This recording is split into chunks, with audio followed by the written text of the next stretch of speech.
numbers.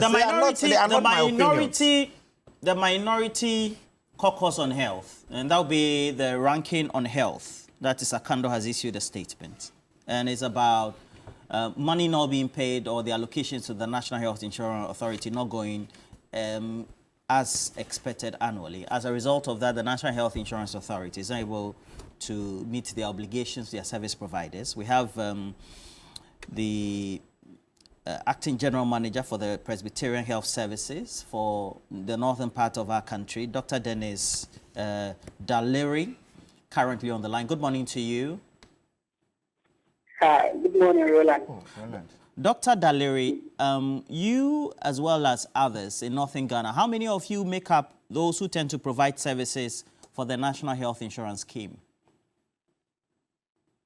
Okay, so for we at the Presbyterian Health Services North, we have a lot of health sectors with hospitals, you know. So it's much more of like a conglomerate of health services that we provide up north, a little around 18 facilities, yes. So, as you have discussions with others, is it a situation that the payment from the Health Insurance Authority for the provisions of the services of the scheme have been have not been coming, and how much are the debts, so to speak, or perhaps the payments that are currently in lieu? Well, so I think to the best of my knowledge, the very last payment we received was for last year, November. Okay. Yes, I mean, that is, yes. The very last payment, I guess that was somewhere this month, maybe 2 weeks ago. So it was for last year, November. Yeah. Okay. So the last time you received payment, that's 2 weeks ago, was for November last year? Yes, please. So it means that you're owed from December up to today? Yes, please. Usually, what is the arrangement for you to be paid? Is it every 3 months or what? Yeah, so my understanding is that any submissions we do or we make to health insurance, I think it matures in 90 days. And so I guess that should be 3 months then. It looks like for some time now, at least every month we get maybe some 1 month or so payments. Okay, so it's not been as bad like before.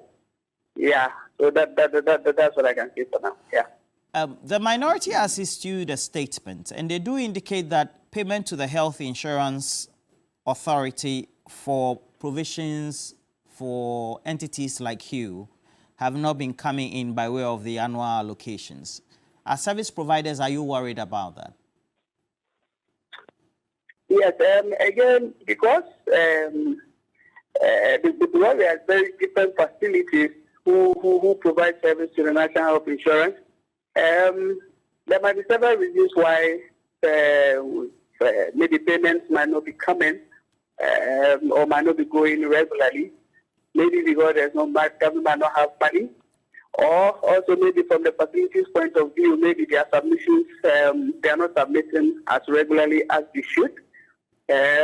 Well, those could be some of the reasons. But even for us, to the extent that government is probably in arrears for maybe a little over 5 months, it's still a challenge for us. So when these delays happen, then your suppliers, people who supply you medications and other non-consumables to run the service, they are almost always on your tail, you know. So by the time the monies come, considering also our situation, depreciation of our currency and all, and by the time the money comes, you have so much you owe and so much people to pay.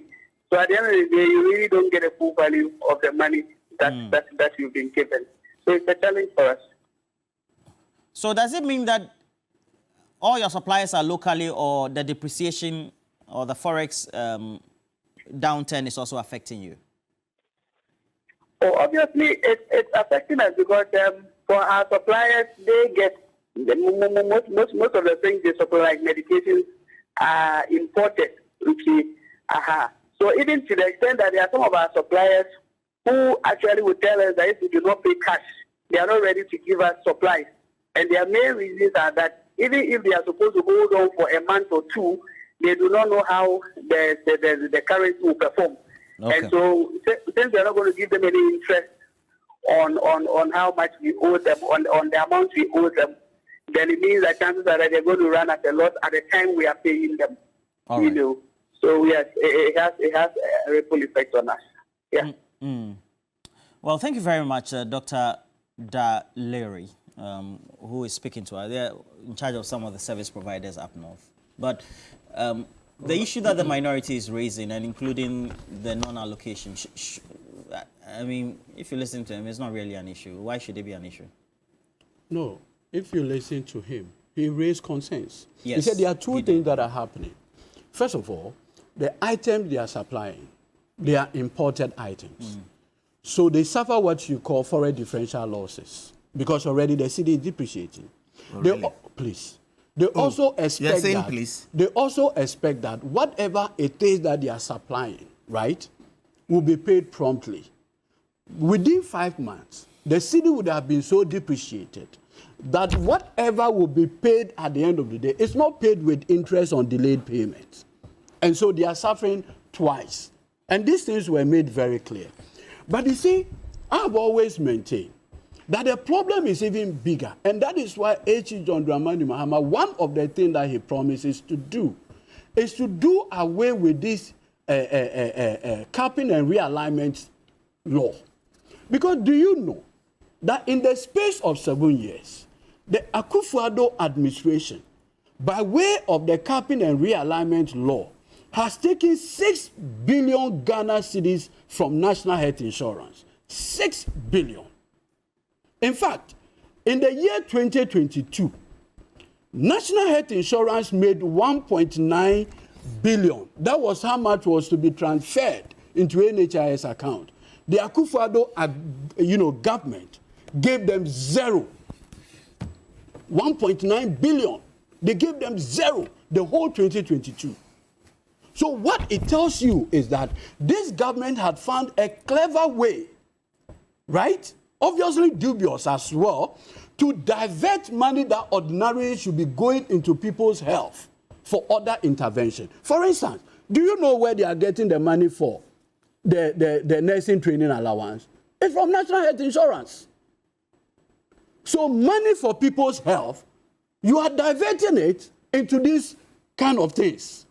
And that is why the scheme for the whole of 2024, and we are in the almost getting into the 6 months, zero. The Akufo-Addo Bawumia administration had given them zero. And that is where the problem is. The scheme is at the verge of collapse. Yes, the scheme is at the verge of collapse. And that is what makes it even more serious. And you see, these are numbers. The numbers are here. I could share with you after this program. From 2017, how much had been going into national health insurance and how much had been taken by way of the capping and realignment law. And this is not something we should tolerate. It cannot continue as business as usual. This scheme is a laudable scheme that we must all support. And I recall vividly that under John Dramani Mahama, we focused on claim payments. There were challenges, but the focus was to ensure that a greater amount of the money went. If you look at the numbers, for the whole of 2022, like I pointed earlier, nothing went into national health insurance. And when you have that kind of situation, you are bound to collapse the scheme. Just in 30 seconds. You see, on this platform, what we don't tell people is that there was a time in the history of this country that we had debt forgiveness. You remember? HIPIC. Yes. So that portion of your public debt is taken away. Ordinarily, you would have serviced it. What's your point? My point is this. When you are doing a debt analysis, you must always factor that relative to what happened under the NDC. And that is why when you are doing the numbers, you look at the quantum. So today, in 2016, you, Roland, myself, our share of our public debt was 4,000 Ghana cedis. You mean as an individual? As an individual. Today, Summing up to 122 billion. yes. Okay. Your share today of our public debt is 21,000 Ghana cedis. So you, Roland... Summing up to the 658. Yes. So you, Roland, you owe 21,000 Ghana cedis. In 2016, you were owing 4,000. How in God's name can somebody Rapper for tell me. you And I that have some messages. when Let me you read owe them. 4,000 and another owed 21,000, the 4,000 is worse than 21,000? I am And like you happy that, pointed out, this is voodoo. Mr. Tamaklo, Voodoo economics. Mr. Tamaklo has alluded to the fact that you have to take into consideration what happens under NDC. He's forgotten that the NPP government and Nana and Baumia had to contend with some of the worst or the most difficult times in living memory. Where we have in a whole year, teachers, nurses, all public sector workers being paid, most of them without even going to work. I don't understand. Oh, we had 2020, where public sector. Did you read employers the were Auditor going- General's report? The special Not- COVID whatever, audit. whatever happened. COVID And then Those and- people, those and then people the excess were not expenditure, working which for were not No, a COVID gave year you and $6 over, billion. but they kept receiving Roland, salaries. In COVID other gave them jurisdictions. $6 billion. You Why are not- why saying that you we should. discounting it? You are saying that we should look at the context. The But COVID gave you $6 But billion. you are forgetting So that when we you have net had it- to contend with some of the most difficult. No, economic you're situations. incompetent. In living memory. You're incompetent. In living memory, we have had to contend with this. No, but you should let In me living know memory, that and that led to our situation in 2022, where even access to the international market was curtailed. No, because of your because, deficit, the 15% because of where deficit. we have come from. Look, Election spending. look, you have made a Election point. spending. You have made a point. Look, Yeah. before You we have came 2 into minutes. power, You before have we 2 came minutes. to power in 2017, Yes, please. John Dramani Mahama in Parliament had alluded to the fact that every money that came into the government kitty, 99.9% went into 3 items: public sector, wage payments, debt and interest payments, and then transfers to Statutory payments. If we're going to run a system like that, trust me, we're going to go nowhere. That led to the introduction of the earmark and capping law That's in not true. 2017. That's not true. In Read the 2017, memorandum. what we had intended to do is to create some physical space It's by a being able to. barefaced falsehood. You are Let peddling him. falsehood. If you read the memorandum Why?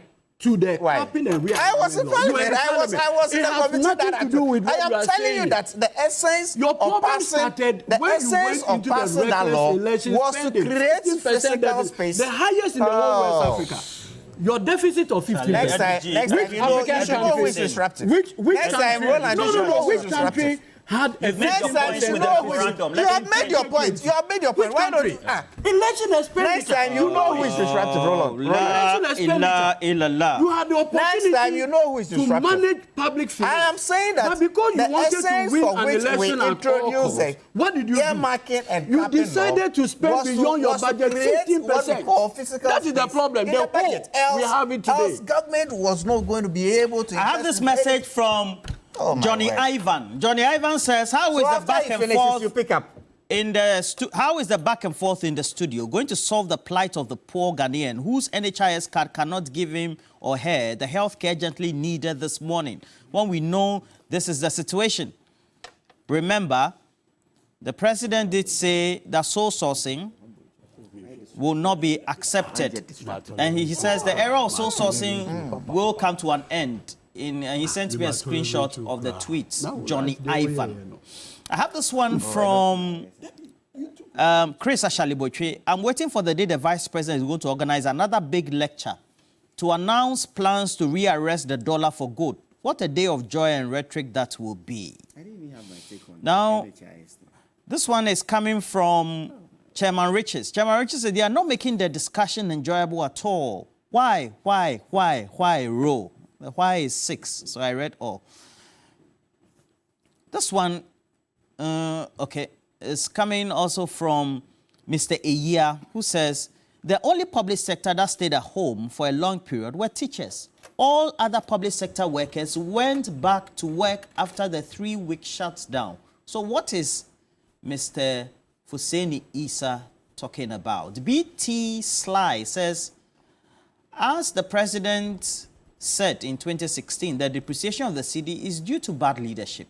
To the Ghanaian who is experiencing the bad leadership of Dr. Bawumia as chairman of the EMT, the solution is on their face, and that is change. Hey, Charlie, the messages keep coming, you know. I have this one from Alhaji Hamza, who says, currently, where is the whereabouts of Dr. Bawumia? I expect Dr. Bawumia to come out from his hideout. I'm not sure he's been on the campaign tour. I'm sure he's traveled as well. To come and organize lectures to speak to the issue of the dollar. You have to monitor his campaign as well. You get to know he's been saying a lot of issues about Bolga D-Line. Landlord Bolga D-Line says, even with the Agenda 111, its sources of funding is from the GIIF fund. Nothing visionary about them except all noise. And then I have this one from Kwesi Boateng in NHIS, who says, all the things that have been done by this government is not being acknowledged by everybody except their own.